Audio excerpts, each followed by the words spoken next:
آج ہم اولاد کے حقوق کے بارے میں کچھ گفتگو کریں گے۔ اللہ تعالیٰ نے جس طرح سے کہ والدین کے حقوق مقرر کیے ہیں، اسی طرح سے والدین پر اولاد کے بھی حقوق مقرر کیے ہیں۔ اولاد کے بہت سے حقوق ہیں، لیکن سب سے پہلا حق اور سب سے اہم حق یہ ہے کہ اولاد کو محبت ملے۔ اگر اولاد کی تربیت محبت پر ہوگی تو وہ محبت کے، امن و آشتی کے، صلح کے پیغمبر ہوں گے۔ وہ صوفیاء بنیں گے، وہ اہل اللہ بنیں گے، وہ دانشور بنیں گے، شاعر بنیں گے، آرٹسٹ بنیں گے۔ اگر خدا نہ خواستہ ان کی تربیت میں ان کو محبت نہ ملی، نفرت مل گئی، جو عام طور پہ گورننس دیا کرتی ہے یا دایاں دیا کرتی ہے، اگر اس کی تربیت نفرت پہ ہوئی تو آگے چل کے وہ نفرت کا سراپا بن جائے گا، دنیا میں نفرت پھیلائے گا، دہشت و گردی، جرم، ڈاکہ، ظلم، فساد، ان سب چیزوں کو پھیلائے گا۔ اور آپ اگر کبھی غور سے دیکھیں کہ دنیا میں یہ ظلم اور دہشت گردی کیوں پھیل رہی ہے، تو اس کا سب سے بڑا سبب آپ کو یہ ملے گا کہ انسان محبت سے محروم ہو گیا۔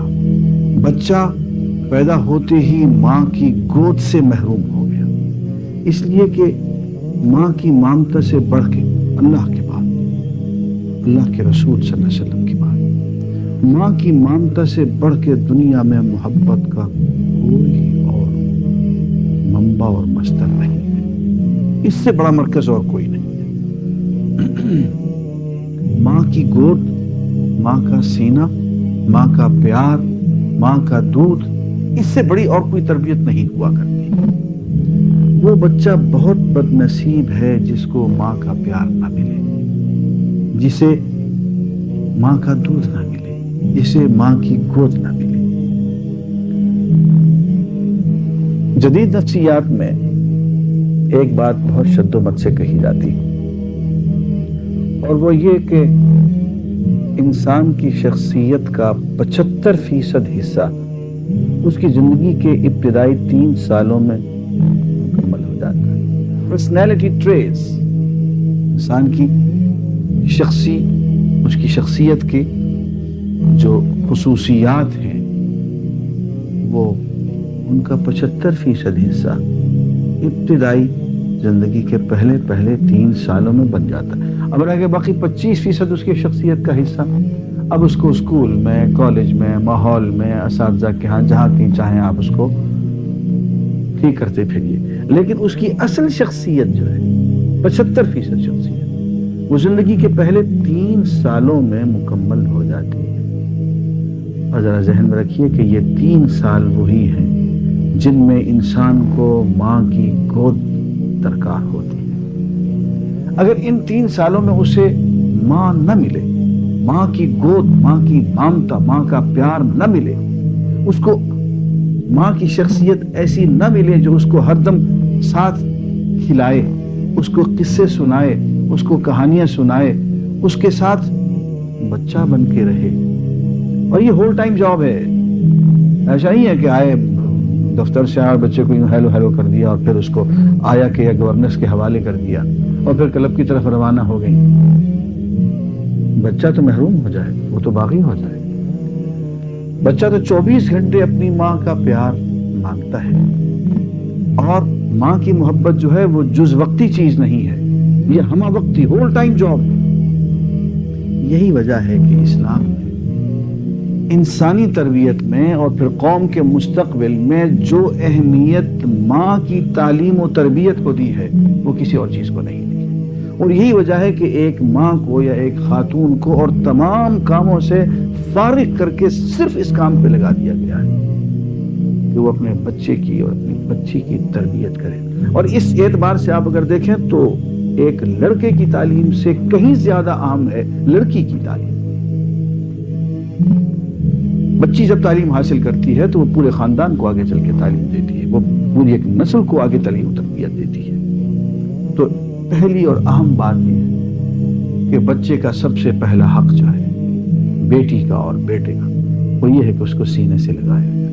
ماں کا سینہ، ماں کی گود، ماں کی محبت، ماں کی پرورش، اس کی مامتا اس کو مہیا کی جائے، ورنہ اس کی شخصیت جو ہے کامل نہیں ہوگی۔ اور یہ 3 سال اس کو ماں کے سائے میں رہنا چاہیے اور ماں کو زیادہ سے زیادہ وقت اپنے بچوں کو دینا چاہیے۔ اور یہ بچے کا حق ہے کہ ماں باپ کی پریشانیوں کو وہ اپنی آنکھوں سے نہ دیکھے۔ اگر ماں باپ جھگڑنا چاہتے ہیں، اگر ماں باپ اپنے گھر کے ماحول کو آلودہ کرنا چاہتے ہیں، تو انہیں بچوں سے علیحدہ ہو کے بہت تنہائی میں اپنے معاملات کو سمیٹنا ہوگا، درست کرنا ہوگا۔ بچوں کے سامنے بیٹھ کے جھگڑا کرنا، اس سے بچے کی شخصیت منتشر ہو جاتی ہے۔ بچے کا یہ حق ہے کہ اس کو محبت بھی ملے، گھر میں امن اور سکون بھی ملے۔ اور دوسری بات، جیسا کہ آپ نے ابھی سنا کہ یہ انسان کی شخصیت کا 75% حصہ اس کی زندگی کے ابتدائی 3 سالوں میں مکمل ہو جاتا ہے۔ تو اسلام یہ چاہتا ہے کہ بچے کی تعلیم و تربیت عین اس وقت سے شروع ہو جائے جس وقت سے وہ پیدا ہوتا ہے۔ اس کو آپ بے شک انڈاکٹرینیشن کہہ لیجئے، تعلیم کہہ لیجئے، تربیت کہہ لیجئے، تزکیہ کہہ لیجئے، ایقان اور اذعان عطا کرنے کی محنت کہہ لیجئے، لیکن یہ ہے، دیکھیے حضور اکرم صلی اللہ علیہ وسلم نے ایک کام کیا ہے، اس پر ذرا غور کریں۔ عن ابی رافع قال رأيت رسول الله صلى الله عليه وسلم أذن في أذن الحسن بن علي حين ولدته فاطمة بالصلاة،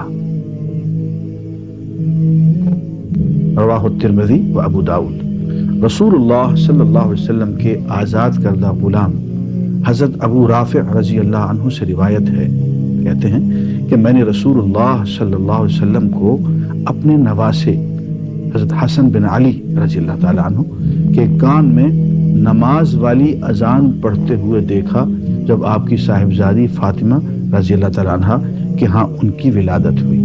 حضرت حسن پیدا ہوئے تو حضور نے ان کے کان میں اذان کہی۔ اس کی جو بھی مصلحت آپ کی سمجھ میں آئے، میں یہ کہوں گا کہ بچہ پیدا ہوتے ہی آپ نے اللہ کی تکبیر کا نغمہ اس کے کان میں سنا دیا، اس کی تعلیم و تربیت اور تزکیہ کا اہتمام اسی دن سے شروع کر دیا۔ بچہ ذرا سا بڑا ہوا، بولنے کے قابل ہوا تو جناب بجائے اس کے کہ وہ پہلے اماں کہے اور ابا کہے، پہلا کلمہ جو اس کو سکھانا چاہیے وہ اللہ کا کلمہ ہے۔ پہلا بول جو اس کی زبان پہ آنا چاہیے، اور یہ ماں کی ذمہ داری ہے کہ اللہ کا نام جو کہ اللہ کا اسم ذاتی بھی ہے اور جو اسم اعظم بھی ہے وہ اس کی زبان پہ جاری کر دے۔ وہ اس کو لوری بھی دے تو اس انداز میں دے کہ بچہ اللہ کا کلمہ سیکھ جائے۔ مجھے یاد ہے، اب بھی مجھے یاد ہے، میں بہت چھوٹا تھا لیکن اس آواز کا نغمہ اب بھی میرے کان میں گونجتا ہے۔ میرے دادا جو کہ حضرت خواجہ غلام فرید رحمۃ اللہ علیہ کے خدام میں سے تھے، ان کی خدمت میں ہر دم رہا کرتے تھے حضرت کریم صاحب رحمۃ اللہ علیہ۔ وہ اللہ کا کلمہ اونچی آواز سے مجھے گود میں بٹھا کے لیا کرتے تھے۔ میں بہت چھوٹا تھا لیکن وہ آواز اب بھی میرے دل میں پیوست ہے اور اللہ کا نام میرے دل سے جدا نہیں ہوتا ہے، اس لیے کہ بہت ابتدا میں وہ میرے دل میں ڈال دی گئی تھی۔ ذرا سا اور ہو بچہ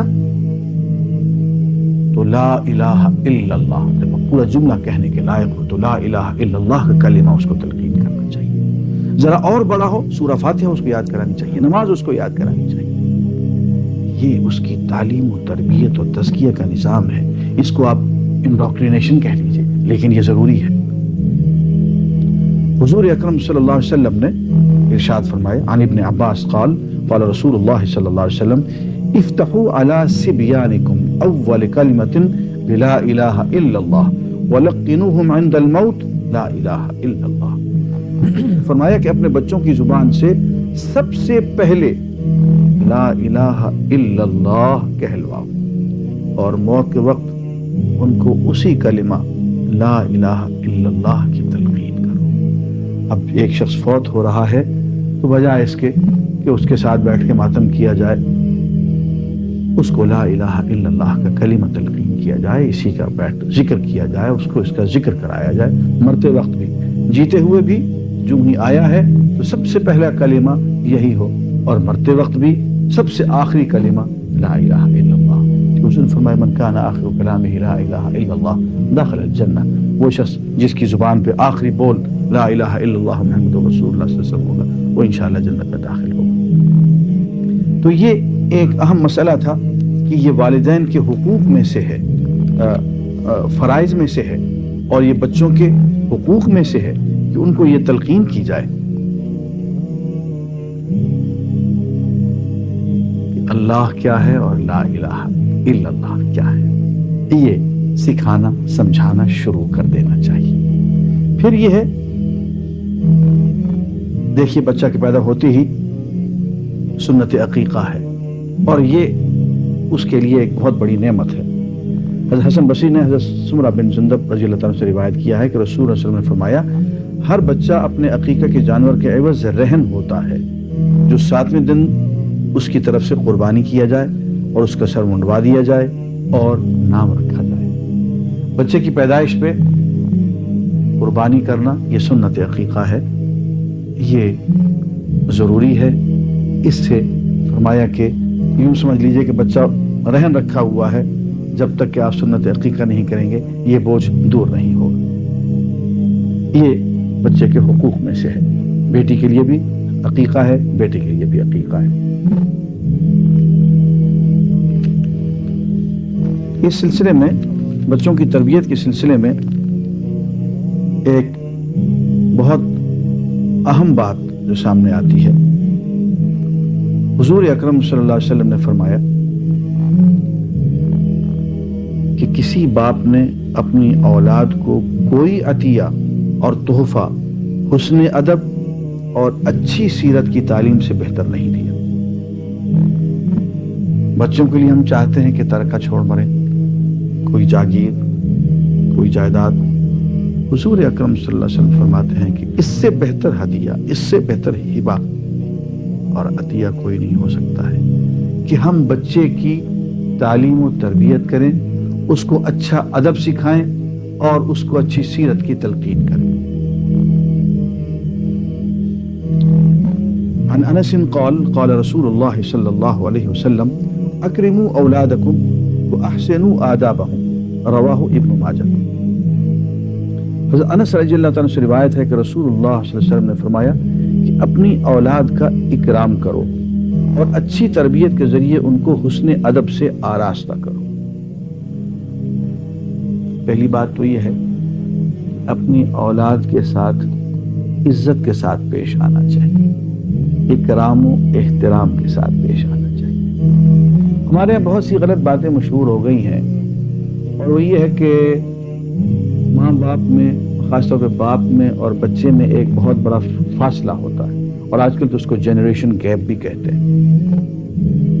یہ نہیں ہونا چاہیے۔ والد کو اپنے بچوں کا، بیٹوں کا، بیٹیوں کا دوست ہونا چاہیے۔ انڈور گیمز والد کو اپنے بچوں کے ساتھ کھیلنی چاہیے اور ان کو اپنا دوست بنا کے رکھنا چاہیے۔ ہم نے پرانے لوگوں کو اس طرح سے کہ بات بات پہ جھڑکی، بات بات پہ تھپڑ، اور اچھا استاد بھی وہی اچھا استاد ہوتا ہے جو زیادہ سختی کرے اور جو زیادہ مارے۔ یہ بات درست نہیں ہے۔ حضور اکرم صلی اللہ علیہ وسلم نے استاد کی سختی کو پسند نہیں فرمایا، والدین کی بیجا سختی کو پسند نہیں فرمایا، اور آپ نے فرمایا ہے کہ ان کا احترام اور اکرام کرو، بچوں کے ساتھ محبت سے پیش آؤ۔ ہاں اگر کسی وجہ سے خدا نخواستہ کوئی بچہ قابو سے باہر ہو گیا، کسی وجہ سے اس کو ڈرانے دھمکانے کی یا ہلکی پٹائی کی ضرورت پڑ جائے تو وہ ایک آخری شکل ہوتی ہے، اور بہت دعا کرنے کے بعد اور بہت سوچنے سمجھنے کے بعد کسی بچے کو جسمانی سزا دینی چاہیے، ورنہ عام اصول کی جو بات ہے وہ یہ کہ بچے کے ساتھ بے تکلفی کی زندگی گزارنی چاہیے، اکرام اور احترام کی زندگی گزارنی چاہیے۔ حتیٰ کہ ہمارے پتنی کو روکتے ہیں، حضور اکرم صلی اللہ علیہ وسلم نے بار بار کہا کہ اپنے بچوں کو جب 6-7 سال کے ہو جائیں اپنے ساتھ مسجد میں لے جایا کرو، تاکہ وہ مسجد میں آنے جانے کے عادی ہوں اور مسجد ان کے لیے کوئی اوپری جگہ نہ بنے۔ ہم نے یہ بھی دیکھا کہ اگر بچے آ کے نماز پڑھتے ہیں تو ان کو دھتکارا جاتا ہے، ان کو ڈانٹا جاتا ہے، صف میں ان کو قریب میں بھٹکنے نہیں دیا جاتا. یہ سب غلط بات ہے. زیادہ سے زیادہ یہ ہے کہ بچوں کو ایک سائڈ پہ کر دیا جائے یا پچھلی صف میں کھڑا کر دیا جائے، لیکن ایسا نہیں ہونا چاہیے کہ ان کو مسجد میں داخل ہی نہ ہونے دیا جائے.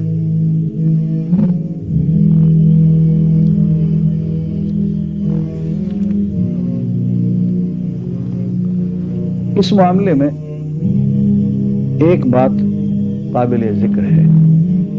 دین کا جو مزاج میری سمجھ میں آیا ہے اس کے مطابق بیٹوں کے حقوق سے زیادہ بیٹیوں کے حقوق ہیں، بھائیوں کے حقوق سے زیادہ بہنوں کے حقوق ہیں. مجھے یوں لگتا ہے کہ اسلام نے جگہ جگہ بچیوں کو، خواتین کو بہت سے معاملات میں مردوں پہ، بہت سے معاملات میں، سب میں نہیں، بہت سے معاملات میں ترجیح دی ہے.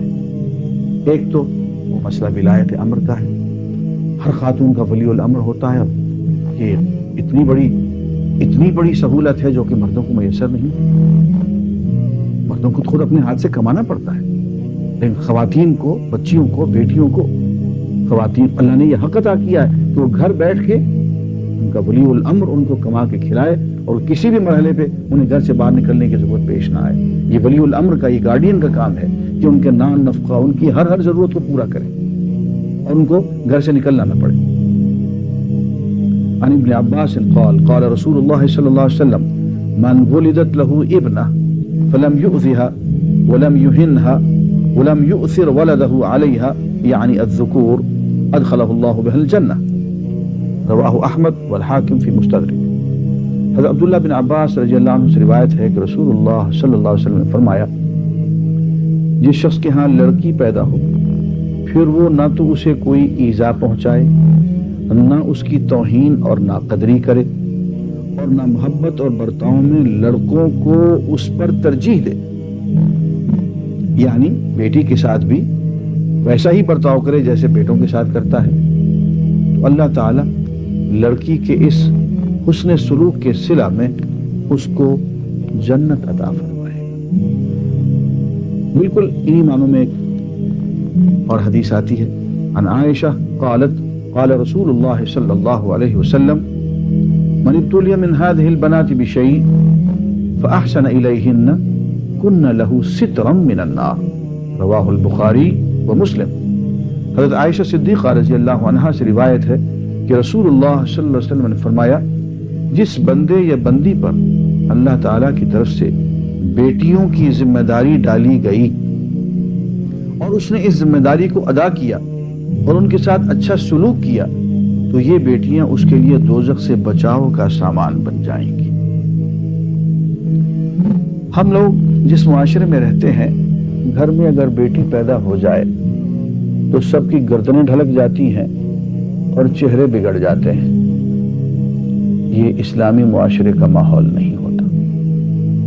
بات یہ ہے، اسلامی معاشرے میں جس گھر میں بیٹی پیدا ہو وہاں مبارک مبارک کی آوازیں زیادہ اونچی گونجتی ہیں. بیٹا پیدا ہو جائے اس کے لیے بھی مبارک کی آواز آنی چاہیے، لیکن سچی بات یہ ہے کہ اگر دل میں ایمان ہو اور حضور اکرم صلی اللہ علیہ وسلم کے اس قول پہ، آپ کے اس ارشاد پہ ایمان ہو کہ بیٹیوں کی تربیت پہ جنت کی ضمانت، تو پھر بیٹیوں کی پیدائش میں چہرے کیوں بگڑتے ہیں؟ پھر why do we pull a long face؟ پھر غم کی کہانی کیوں شروع ہو جاتی ہے؟ وجہ یہ ہے کہ ہم نے بیٹیوں کو ان کے حقوق نہیں دیے، ہم ان کی تعلیم و تربیت نہیں کرتے ہیں، ہم ان کو ان کے قدموں پہ کھڑا نہیں کرتے ہیں. نتیجہ یہ ہوتا ہے کہ شادی کے بعد جب ان پہ ظلم ہوتا ہے تو وہ بیچاری ظلم برداشت کرنے پہ مجبور ہوتی ہیں اور ہمیں بتا بھی نہیں سکتی کہ ہم وہ بتا بھی دیں تو ہم پیوند کاری سے زیادہ اور کیا کر سکتے ہیں. ہم ان کی تکلیف میں اور اضافے کا سبب بنیں گے.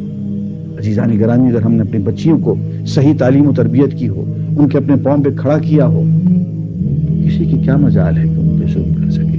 خاوند ہو یا کوئی ہو، اس خاتون کو اپنے حقوق کا علم ہونا چاہیے اور وہ اپنے حقوق کو اپنے علم کے زور پہ، اپنی قوت کے زور پہ خود ہی حاصل کرے. یہ والدین کا فرض ہے کہ بیٹیوں کی تعلیم و تربیت میں بھی اسی تندہی کا مظاہرہ کریں جتنا وہ بیٹوں کے لیے کرتے ہیں۔ بہت بد نصیبی کی بات ہے، میں نے بہت سے خاندانوں میں دیکھا ہے کہ بیٹوں کو پڑھاتے ہیں، بیٹیوں کو نہیں پڑھاتے۔ کہ صاحب یہ کوئی کمائی کریں گی؟ جناب آپ اس لیے نہیں پڑھاتے ہیں کہ شاید وہ کمائی کر کے اپنے خامن کو دے دیں گی، آپ کو نہیں دیں گی۔ یہ خود غرضی کی بات ہے۔ آپ کو اپنی بیٹی کی فکر نہیں ہے، آپ کو اس بات کی فکر ہے کہ بیٹا تو کمائی کرے گا تو کچھ ہمیں بھی دے دے گا، بیٹی کمائی کرے گی تو ہمیں نہیں دے گی، اپنے ان لاز کو دے گی، اپنے خامن کو دے گی۔ یہ ایک بہت بھیانک قسم کی خود غرضی ہے۔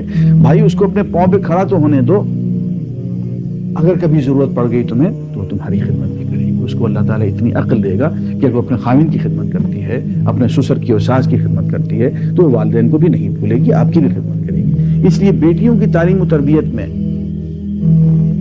اتنا ہی اہتمام کرنا چاہیے، بلکہ میں کہتا ہوں زیادہ اہتمام کرنا چاہیے بیٹوں کے مقابلے میں بھی۔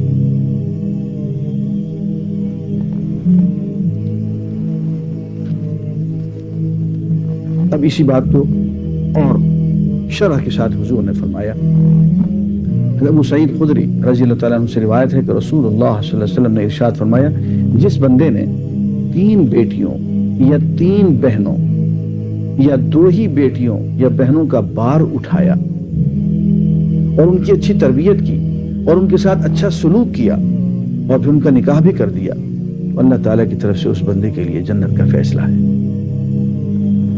عزیزان گرامی، یہ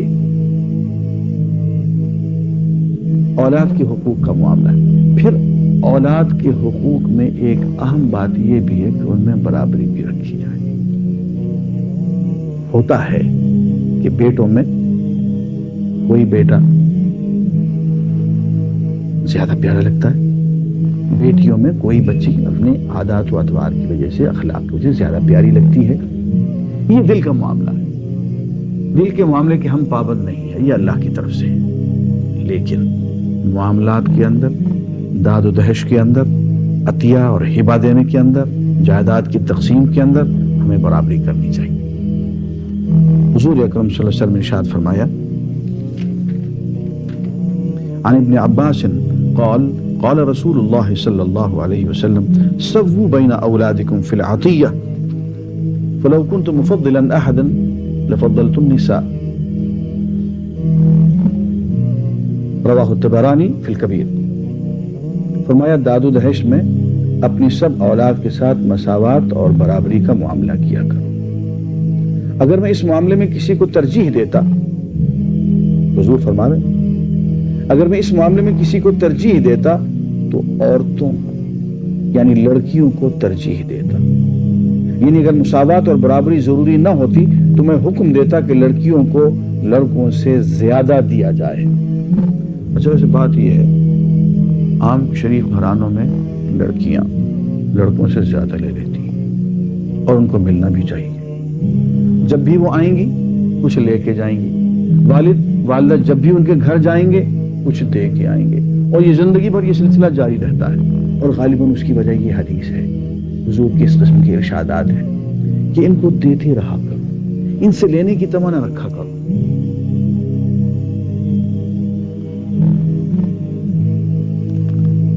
عن ابی سعید وابن عباس قال قال رسول الله صلى الله عليه وسلم من ولد له ولد فليحسن اسمه وأدب فإذا بلغ فليزوجه وإن بلغ ولم يزوجه فأصاب إثم فإنما إثمه على أبيه۔